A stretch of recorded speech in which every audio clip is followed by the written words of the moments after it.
and welcome to Teleislas News, the most relevant and important news of the day.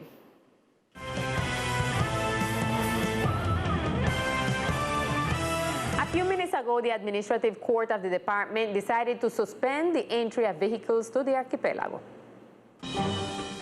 The contentious Administrative Court of San Andres Providence and Caclina decree as a precautionary measure, which is the immediate suspension of the entry of land transport motor vehicles on the Archipelago Department until the Ministry of Transportation enables a disintegrating entity and the Departmental Secretariat of Mobility verifies the actual operation of the disintegrating company that guarantees compliance with Resolution 000-5016 of November 17 of 2017.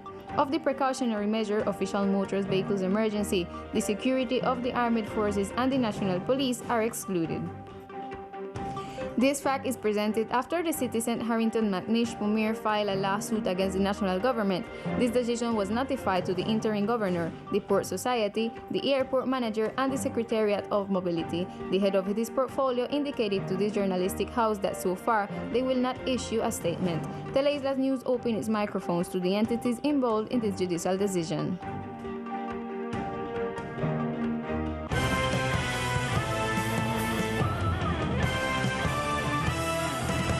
The second stage of vaccination against COVID-19 already started in the country, and the first stage is being completed in the department in order to advance the vaccination agenda. A total of 599 vaccines have been applied in the department against COVID-19 virus since the first stage began, which consisted of vaccinating people over 80 years of age and personnel in the first line. Now this stage is expected to be completed in order to start the second stage, which will benefit people between 60 and 79 years of age. As for San Andres, we are currently vaccinating stage 1, which is for adults over 80 years old. So the idea is to invite the whole community so that they can have their vaccines against COVID-19. Right now we have a fixed point, which is the hospital in the auditorium, where we are from 9 until 1:20 in the afternoon. It is worth noting that adults over 80 years and who want to get vaccinated will be able to access them in a satellite points that will be installed next Thursday and Friday in the Cultural House of the Hill and the Church Estrella del Mar.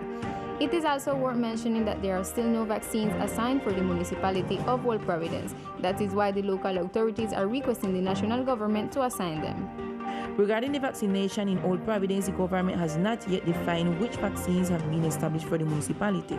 The request from the territorial entity is that it be a single-dose vaccine and that it will be done in a massive session where we can cover the entire population, considering that it is a population very exposed due to the Reconstruction issue where there are many support personnel entering, so that this is an issue to be defined. It is expected that in the next few hours, the national government will also establish the number of vaccines that will arrive to the island from the last batch of Pfizer vaccines entering the country. And the director of the OCCRE, Oswaldo Madariaga Archibald, expressed his opinion regarding Decree 243 of 2021, which talks about the entry of workers for the reconstruction of Old Providence.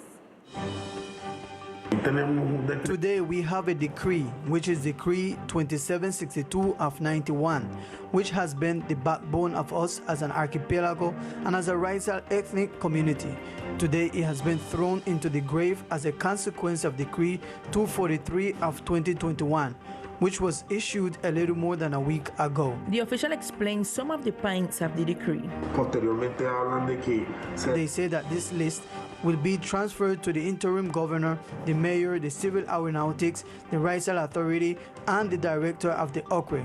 But it was not said, and in fact, it is like that.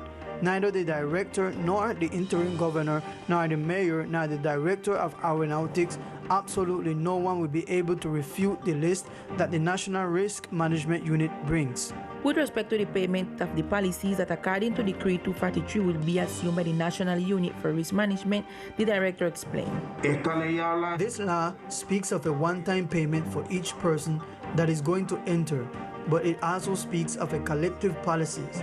That is, if the Risk Management Unit, under the argument that they are public funds decides to pay 500 permits, they are going to use them to enter 100, 2,000, 1,000, 1,000 or 500 people. Finally, the official highlighted that one of the articles would be allowing the workers to enter. They will not be subject to sanction if they were to apply. This decree allows and assures that the requirements of Article 10, paragraph A and B, talks about the activities other than the ones they were hired for will not be enforceable. At this moment, this decree is inapplicable. It is in force, but it is inapplicable because the processes have not yet been taken. It has not yet been socialized. The specific action plan is not known. St. Andrews is among the department benefited by the ICT ministry with free broadband internet for rural schools. The largest rural connectivity project in the history of the country began to become a reality this Wednesday, March 17, with the activation of the first 5 digital centers by the President Ivan Duque and the ICT Minister Karen Abudinen. The head of the ICT portfolio was emphatic in stating that although the goal is to turn on this year 8,786 digital centers in each of the schools of the most remote areas of the country, the challenge is to reach 10,000 in operation. Each of these will have free internet service until 2031. Eso quiere decir que nuestros niños. This means that our children will have the tools, technology, and connectivity so that they can continue dreaming. We are going to benefit more than 1.3 million children with this program, but above all, we can give them the joy that all our children will be able to be connected to the world. Minister Abudinen explained that the minimum internet speed that the digital centers will have is determined by the number of enrollments, the number of students in each of the beneficiary schools, ranging from 12 megabytes per second to 21 megabytes per second for downloading, and from 3 megabytes per second to 5,025 megabytes per second for uploading content, highlighting that today the first digital center was delivered in the Department of Atlántico. The head of the state said that the goal for this government is to connect 70% of the country before August 7 of 2022, the last day of his term.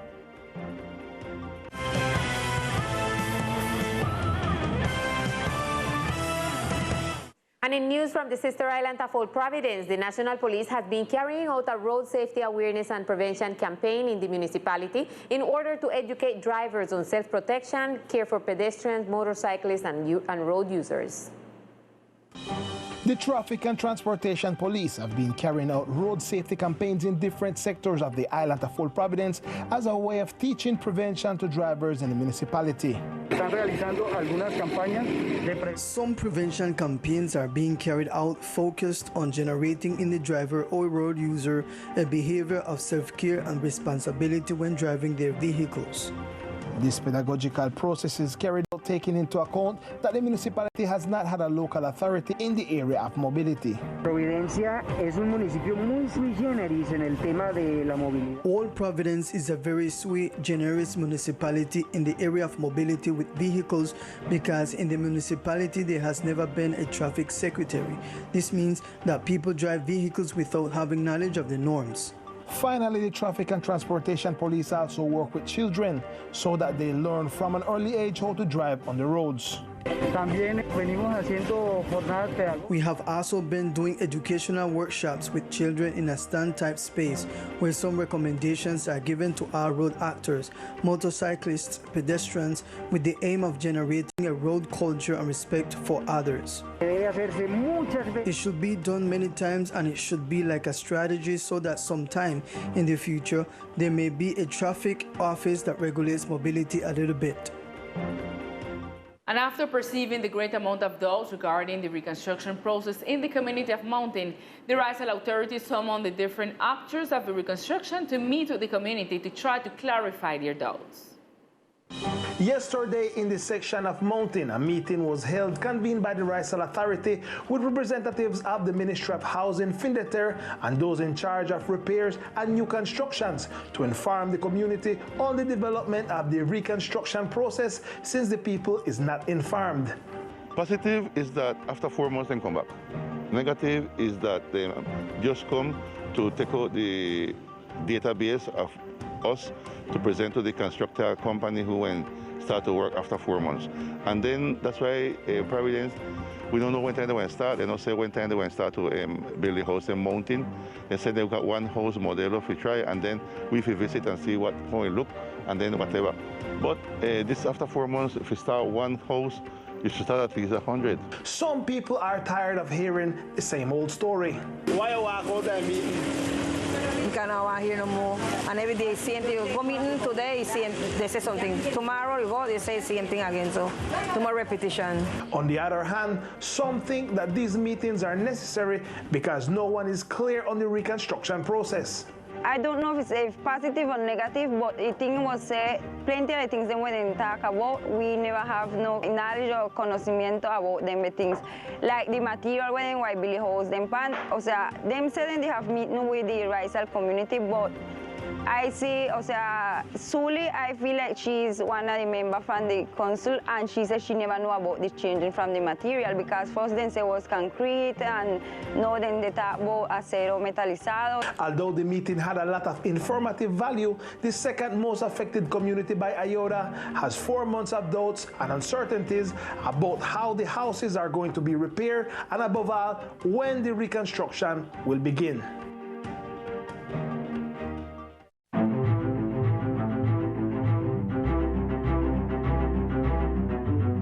In today's Community Chronicle, we will go through the department's traditions. From Alex Corpus's view, we narrate the adventure behind horse races, which are an unmissable part of our racial culture in the islands. With more than 50 years of experience in horse racing and as a leader of the rope, Alex Corpus, a 39-year-old Islanders, has dedicated his life to the passion that embraces him, horse racing. Because besides being part of his culture and tradition of his ancestors, training his jockeys and equines became a dream that he lived every day. Adrenaline and action are the protagonists on the track where his riders run the favor on horseback. Amid sweets and the cheers of the spectators, they fight for the first place. But what is behind the ropes? What is behind the triumph or defeat of a rider?